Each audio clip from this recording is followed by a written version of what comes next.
చైతన్యరథం ప్రేక్షకులకు అభిమానులకు స్వాగతం, సుస్వాగతం, నమస్కారం. నారా లోకేష్ 1983 జనవరి 23 జన్మించిన ఆయన స్టాన్ఫోర్డ్ యూనివర్సిటీలో ఎంబీఏ చేసి రాజకీయ అరంగేట్రం చేసి 2014 ఎన్నికల్లో, తదుపరి 2019 ఎన్నికల్లో, 2024 ఎన్నికల్లో క్రియాశీలక పాత్ర పోషించిన విషయం మనందరికీ తెలిసిందే. ఆయన పుట్టినరోజు సందర్భంగా మరిన్ని విషయాలు తెలుసుకునేందుకు మన స్టూడియోలో మనతో ఉన్నారు కూసుంపూడి శ్రీనివాసరావు గారు, జనసేన నాయకులు, అధికార ప్రతినిధి. వారిని అడిగి మరిన్ని విశేషాలు తెలుసుకునే ప్రయత్నం చేద్దాం. సార్ నమస్తే. నమస్తే అండి. మీ రాజకీయ ప్రయాణంలో నారా లోకేష్ గారితో కలిసి ప్రయాణం చేసిన అనుభవం మీకు ఉంది. వారి పుట్టినరోజు సందర్భంగా సమగ్ర విశ్లేషణ మా ప్రేక్షకులకి మా ఛానల్ తరపున అందించే ప్రయత్నం చేయండి సార్. నేను ఏమంటానంటే నారా లోకేష్ గారు అనే మాట చాలామంది ఆయన ఏదో చంద్రబాబు నాయుడు గారి కుమారుడి కిందో, ఎన్టీ రామారావు గారి మనవడి కిందో అనే విధంగా కాకుండా ఆయన కూడా నాకు తెలిసి ఇప్పుడు ఆలోచించుకుని ఉండడం, నేను ప్రజలకి ఎంత సేవ చేయగలను. సరే, బేసిక్గా ఎన్టీ రామారావు గారు మనవడగా, చంద్రబాబు గారికి కొడుకుగా అతనికంటూ ఒక చరిష్మా ఉంది. కానీ ఎక్కడా కూడా గర్వం లేకుండా అతని రాజకీయ ప్రయాణం నేను మొదటి నుంచి గమనిస్తున్నానండి. చిన్న వయసు, ఆ వయసులో నిజంగా వేరే ఆలోచనలో వేరే విధంగా సెటిల్ అవ్వాలని చూసుకుంటూ ఉంటారు. కానీ అతని వయసుకు మించి తన తాత వారసత్వం కావచ్చు, తన తండ్రి నుంచి వచ్చినట్టు వారసత్వం కావచ్చు, ఈ ప్రజలకి ఇంత ఆదరించేట మన కుటుంబాన్ని, మమ్మల్ని ఇంత ఆదరించేటువంటి ఈ రాష్ట్ర ప్రజలకి, ముఖ్యంగా తెలుగు ప్రజలకి ఏ విధమైన సేవ చేయాలి, నేను నా సొంతం అని ఎప్పుడన్నా అనుకుని ఉంటే అతని జీవితం వేరేగా ఉండేదేమో. స్టాన్ఫోర్డ్ యూనివర్సిటీలో చదువుకుని వచ్చాడైనా గోల్డెన్ స్పూన్ కదండి. ఇటువంటి ఆ వ్యక్తి గోల్డెన్ స్పూన్తో పుట్టిన వ్యక్తులు ఎలా ఉంటారంటే ఒక విధమైన సుఖాలకు అలవాటు పడి ఉంటారు. వరల్డ్ బ్యాంక్లో కూడా జాబ్ చేశారు సార్. చేశారు అంటే ఒక రకమైన సుఖాలకు అలవాటు పడి ఉంటారు. కానీ అది ఎక్కడా కూడా ఆయన 2000 రాష్ట్రం విడిపోయిన తర్వాత 2014 ఎన్నికలు కావచ్చు, ఆ తర్వాత 2019 ఎన్నికలే కావచ్చు, 2024 ఎన్నికల్లో ఈ దాదాపు దశాబ్ద కాలం పైనటువంటి ఆయన ప్రస్థానంలో ఆయన యోగుడు అనే పేరుతో ప్రజల మధ్యకు వెళ్ళడం. నేను అంటుంది రామబ్రహ్మ గారు ఎన్ని రకాలుగా మానసిక హింసలు బాధపడ్డాడండి. ఆయన పడవలసిన అవసరం ఏంటి? ఆయనకి మానసికంగా, శారీరకంగా, ఆయన మాట తీరు మీద, ఆయన శరీర తత్వం మీద ఎన్ని రకాలుగా క్యారెక్టర్ అసాసినేషన్ చేయాలో అన్ని రకాలుగా చేశారు. వ్యక్తిత్వ హననం చేశారు, ఎన్ని రకాలుగా చేశారు. ఎక్కడా తడబడలేదు ఆయన. ఒక పక్క నుంచి తండ్రి పడుతున్నటువంటి అవమానాలు, తన తల్లిని కూడా ఏ విధంగా మాట్లాడారు, అవమానాల లోపల భరిస్తా ఎక్కడా కూడా త్రుట్టుపాటు పడకుండా యోగుళం పాదయాత్రలో అతను వెళ్తుంటే ఎన్ని రకాలుగా అడ్డు పెట్టి వాళ్ళు చేశారో అన్నిటికీ కూడా భరిస్తా రాష్ట్రాన్ని కాపాడుకోవాలి, అదేవిధంగా తన పార్టీని తను కాపాడుకోవాలి, కార్యకర్తలను కాపాడుకోవాలి అనేటువంటి ఉద్దేశంతో ఆయన ప్రయాణించిన తీరు నేను చెప్పాలంటే కొంతమంది యువతరానికి ఆదర్శం. ఎందుకంటే నేను కూడా ఒకానొక సందర్భంలో, నాకు అతనికి వ్యక్తిగత పరిచయం పూర్తిగా లేకపోయినా ఒకానొక సందర్భంలో కూడా ఆయనకు ఒక చిన్న వాట్సాప్లో ఒక మెసేజ్ పెడితే వితిన్ సెకండ్స్లో నాకు రెస్పాండ్ అయ్యి అదొక మంచి కార్యక్రమం. ఇమ్మీడియట్గా దానికి రిఫ్లెక్షన్, దాని ఆన్సర్ ఏంటనేది వచ్చింది నాకు. ఎవరో పెట్టారు, దాన్ని ఎందుకు సమాధానం చెప్పాలనేటువంటి ఆలోచన కూడా లేకుండా ఈ రోజున చూడండి, అతనికి కొన్ని శాఖలు ఇచ్చారు. ఆ శాఖల మీద దృష్టి, విద్యారంగం మీద విప్లవాత్మక మార్పులు ఏ విధంగా తీసుకురావాలి. నిన్న కూడా ఆయన ఒక పాత్రికేయ మిత్రుడితో మాట్లాడుతున్నప్పుడు కూడా అదే మాట చెప్పారు. చంద్రబాబు గారు నాకు మంచి బాధ్యత చెప్పారు, బరువైన బాధ్యత చెప్పారు. ఆ బాధ్యత నెరవేర్చుకోవడం అంటే తను ఈజీ కాదు, పెద్ద టాస్క్ అది నాకు. అయినా కూడా ఆ టాస్క్ని నెరవేర్చడానికి నా వంతునే కృషి చేస్తాను, ఎక్కడ ఖాళీ లేనని అనేటువంటి మాటలు మాట్లాడతా ఆయన చేసుకుంటే విధానం అంటే ఎక్కడ తగ్గాలో ఆయన తెలుసు, ఎక్కడ నగ్గాలో కూడా ఆయన తెలుసు. నేనేమంటున్నాను, నారా లోకేష్ నాలో ముందు ఆయన ఆలోచించుకోవడం, నాలో ఎంతవరకు మంచి ఉంది, లేకపోతే నేను ఆలోచనలు ఏమైనా తప్పులు ఉన్నాయా, ఏ విధంగా సరి చేసుకోవాలి అని నాలో అనుకుంటాడు తప్ప నీలో ఏముందని చెప్పేసి ఎదుటి వాళ్ళు మాత్రం ఏలు పెట్టడం. అంటే అతని గురించి తెలియని వ్యక్తులు ఏమంటారంటే రకరకాలైనటువంటి మాటలు, రకరకాల వ్యక్తిత్వాలు మాట్లాడతారు. అతనితో దగ్గరగా ప్రయాణం చేసిన వాళ్ళకి అతని వ్యక్తిత్వం ఏంటంటే తెలుస్తుంది, అతని ఆలోచన విధానం ఎంతవరకు వెళ్తుంది ఏంటనేది. ఎందుకంటే మైకుల ముందు కూర్చుని డబ్బా మాట్లాడేసేవాళ్ళు కాకుండా చక్కగా తనకి ఏ విధమైన ఆలోచన రాష్ట్ర ప్రజల మీద ఉంది, రాష్ట్రం మీద ఉంది అనే ఆలోచన చేస్తాడో అటువంటి వ్యక్తి నారా లోకేష్ గారు. నేనేమంటే ఇటువంటి వ్యక్తులు ఇప్పుడు వారి బిడ్డ కూడా మన చెస్ ఛాంపియన్గా మంచి రికార్డు సృష్టించాడు ఆయన. అది కూడా చాలా ఆశ్చర్యం వేసింది. ఓహో, తండ్రి వారసత్వం పుడుచుకున్నాడు కొడుకు కూడా అని చెప్పేసి. అంటే ఇవన్నీ జీన్స్లో కూడా వస్తాయండి కొంచెం. ఎందుకంటే కేవలం మనకి డబ్బు ఉంది, మంచి వ్యాపారం ఉంది, మా ఆస్తుపాస్తులు ఉన్నాయి, హ్యాపీగా గడిపేయచ్చు జీవితాన్ని అనే ఆలోచన చేస్తే వేరేగా ఆలోచనలు వస్తాయి. అలా కాకుండా ఖచ్చితంగా ప్రజల గురించి ఆలోచించే వ్యక్తులకు ఏ విధంగా చేస్తారో అనేటువంటిది ఉదాహరణ నారా లోకేష్ గారు. నేను భవిష్యత్ తరాలకి అందరూ కూడా ఇప్పుడున్న తరం కదా, మాకంటే చిన్నవాడే పాపం అయినా కూడా ఎంతోమంది మాలాంటి వ్యక్తులకు కూడా అతను ఒక ఆదర్శం.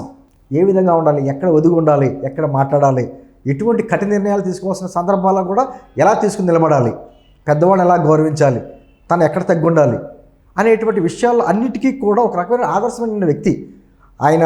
మీరు చెప్పినట్టు 1983లో పుట్టారు, ఈరోజు పుట్టినరోజు.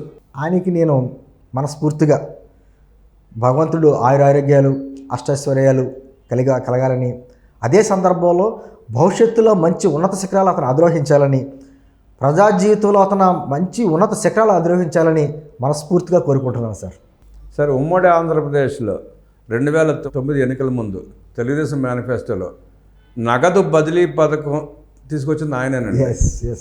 అదే పథకాన్ని తర్వాత మన్మోహన్ సింగ్ గారు అడాప్ట్ చేసుకుని దేశమంతా ఇంప్లిమెంట్ చేశారు, సక్సెస్ అయ్యారు.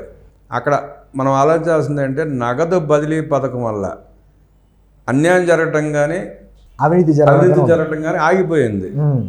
దాన్నే తర్వాత ఈ నేటి వరకు ప్రతి ప్రభుత్వం ప్రతి ముఖ్యమంత్రి కొనసాగిస్తూ వస్తున్నాడు. బటన్ నొక్కం అంటే ఆనాడు నారా లోకేష్ చేసిన పునాదే అని మొన్న గత పాలనకు తెలియపోవటం దురదృష్టం ఉంది. అంటే ఖచ్చితంగా ఏంటంటే ప్రజల సొమ్ముని జవాబుదారీగా ఉండవలసినటువంటి ప్రభుత్వం అంటే ప్రజల సొమ్ముకి జవాబుదారీ కదండి. మళ్ళీ తిరిగి ప్రజలకు ఏ విధంగా అభివృద్ధి సంక్షేమం రెండు కళ్ళల్లో ఇవ్వాలి, సంక్షేమం పేరుతో బడుగు బలహీన వర్గాలు వాళ్ళ కాళ్ళ మీద వాళ్ళు నిలబడేలా చేయాలి. అంతే తప్ప ప్రతి నెల ఎదురు చూసేలా ఉండకూడదు. దానికి ఏం చేయాలంటే మేము ఇచ్చాం మీరు పుచ్చుకుంటున్నారు అంటే ప్రజలు ఏదో వీళ్ళకి బానిసలైనటువంటి మనస్తత్వం కాదు. 5 సంవత్సరాలు చూసేవండి ఇది. నేను నొక్కాను మీకు ఇచ్చాను, నేను ఇచ్చాను అంటే వాళ్ళ ఆస్తులు ఏదో ఇచ్చినట్టు, ఆస్తులు అమ్మేసి ఇచ్చినట్టు అటువంటి మాటలు మాట్లాడేవారు. కానీ ప్రజల దగ్గర ఒక పక్కన ట్యాక్స్ రూపంలో మనం వసూలు చేస్తూ ఉంటాం, వాళ్ళ కష్టార్జితం. అదే సందర్భంలో దాన్ని ఏ విధంగా బడుగు బలహీన వర్గాలకు ఖర్చు పెట్టాలి, వాళ్ళ కాళ్ళ మీద వాళ్ళు నిలబెట్టేట్టు చేయాలి అంటే ఏం చేయాలి? నగదు బదిలీ పథకం పెడితే వాళ్ళకి కావాల్సినట్టుగా వాళ్ళు చేసుకుంటారు. అంటే మనం ఇచ్చిందే పుచ్చుకుని తృప్తి పడకంటే వాళ్ళకి కావాల్సిన సంతృప్తిపరంగా చేయాలి. అటువంటి కార్యక్రమం ఆలోచన వచ్చిందంటే మరి 2009లో వచ్చిందంటే ఆయనకి ఆలోచన 16 సంవత్సరాల క్రితం. ఆయన ప్రపంచ బ్యాంక్ నుంచి రాజీనామా చేసి వచ్చి రాగానే జరిగిన కార్యక్రమం ఉంది. అంటే 16 సంవత్సరాల క్రితం 2009 సంవత్సరాలు. ఇప్పుడు వయసు ఎంత అయింది? 42. ఇప్పుడు ఆ రోజు 25. అంతే కదా చెప్తుంది. 23-25 సంవత్సరాల వయసులో ఉన్న వ్యక్తికి వచ్చిందంటే అతనికి ఎంత ముందు చూపు ఉంది. మనం ఆలోచించవలసింది ఏంటంటే ప్రజల కష్టాలు ఆరంటే ఆలోచిస్తున్నాడు ఆయన. ఏ విధంగా సంక్షేమం అంటే ఇది, నిజమైన సంక్షేమం అంటే అది. మనం ప్రజలకి ప్రభుత్వం అంటే జవాబుదారితనంగా ఉండాలి తప్ప మనం ఏదో ప్రభువుల్లా ఉండకూడదు అనేటువంటి ఆలోచన ఆ రోజే వచ్చింది అంటే నిజంగా హర్షించదగింది. నిజంగా నారా లోకేష్ గారి ఆ వ్యక్తిత్వం కావచ్చు, ఆయన ఆలోచన విధానం కావచ్చు, అతను చదువుకున్న చదువుకి, అతని కుటుంబ పరిస్థితులు, అతని వారసత్వాలు అన్నీ. అంటే వారసత్వం అనేది కూడా రామబ్రహ్మ గారు నాయకత్వం అనేది వారసత్వం నుంచి రాదండి, ప్రజలకు పనిచేయాలనే తత్వం నుంచి వస్తుంది. ఎంట్రీకి పనికి వస్తుంది సార్. ఏదైనా అంతే. మీరు సినిమా తీసుకోండి, రాజకీయం తీసుకోండి, మొదటి అడుగు మాత్రం పనికి వస్తుంది, అంతే. అంతకు రెండో అడుగు పనికిరాదండి. పనికిరాదు. ఇప్పుడు మీరు అన్నట్టు సినిమా గురించి చెప్తామంటే ఎంతోమంది ఉన్నారు, వాళ్ళ అందరూ సక్సెస్ అవ్వలేదు కదండి, ఎవరో కష్టపడ్డాడు కొంతమందికి అవుద్ది. అలాగే రాజకీయంలో కూడాను ఆయన ఎన్టీ రామారావు గారు మనవడుగా కావచ్చు, చంద్రబాబు గారి కొడుకుగా కావచ్చు, ఆ రాజకీయాల్లో అడుగు పెట్టారు అంతే. అక్కడి నుంచి ఆయన అడుగులు కావచ్చు, పరుగు కావచ్చు, అన్నీ కూడా అతని కష్టార్జితం, అతని ఆలోచనలు, అతని విధానమే. దాంట్లో చాలా మెచ్చుకోవద్దండి. ఎందుకంటే చాలామంది రాజకీయం అంటే ఏదో పూలపాను అనుకుంటారు. పూలపాను కదా, ముళ్ళబాట. ఇది ముళ్ళ కిరీటం, ముళ్ళ బాట. ఎన్నో కష్టాలు, అవమానాలు, పనికిమాల ప్రతి ఓడితోటి మాట్లాడాలి. అంత అవసరం లేని వ్యక్తులు వీళ్ళు. కానీ ప్రజల గురించి ఎన్ని మాటలు పడ్డా, ఎన్ని కష్టాలు పడ్డా ప్రజల గురించి. లోకేష్ గారు పదే చెప్పింది ఏంటంటే మనం ఎన్ని మాట్లాడుకున్నా, మనల్ని ఎన్ని వాళ్ళు అన్నా భరిస్తున్నాము అంటే ప్రజల గురించి.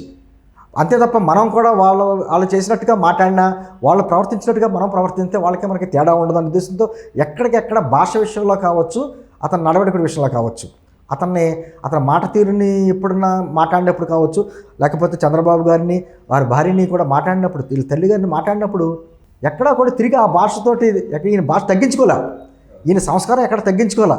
ఆ సంస్కారం అలాగే ఉండేలా చేసుకుంటే జాగ్రత్తగా, గౌరవంగా, రాజకీయాలకు విలువైన వ్యక్తిగా ఆయన ఉంటున్నాడు. ఖచ్చితంగా ఆయన ఆంధ్రప్రదేశ్ రాజకీయాల్లో మంచి ఉన్నతమైన శిఖరాలకు ఎదుగుతాడని నా నమ్మకం ఉంది సార్. ఆయనకంటే సుమారుగా 15 సంవత్సరాల వయసులో పెద్ద వ్యక్తి ఈయన స్థాయిని తగ్గించి ఆయన స్థాయి పెంచుకోవడం కోసం ఈయన్ని వ్యక్తిత్వ హననం చేయడం, అయినా అంత చిన్న వయసులో కూడా ఆయన స్పందించకుండా రెస్పాన్స్ అవ్వకుండా తన పనితీరుతో చెంప దెబ్బ. అంతే అండి. ఇప్పుడు నిజంగా కొంతమంది ఏంటంటే ఏదో ఆలోచనతో వస్తారు సార్ రాజకీయాల్లోకి. ఎవరైనా సరే ఈ కష్టాలు అవమానాలు మాటల పళ్ళ ఎక్కడో సార్ ఒక్కడో టెంప్ట్ అవుతారు. భాష విషయంలో కావచ్చు ఎక్కడో చోట టెంప్ట్ అయిపోతారు. ఎక్కడ నారా లోకేష్ గారు ఎక్కడ టెంప్ట్ అయిన దాఖలాలు ఎక్కడా లేవే. ఆయన భాషల విషయంలో ఎక్కడక్కడ ఈ ఇంట్లో ఉన్నటువంటి ఆడవాళ్ళని కూడా మాట్లాడినా కూడా ఎదురింట్లో ఆడవాళ్ళని ఎప్పుడూ కూడా పొరపాటుని కూడా మాట్లాడిన పరిస్థితులు మనకి ఎక్కడా తెలియవు. ఒప్పుకునేవాళ్ళు కాదు సార్. అన్న వాళ్ళని కూడా ఒప్పుకునేవాడు కాదు.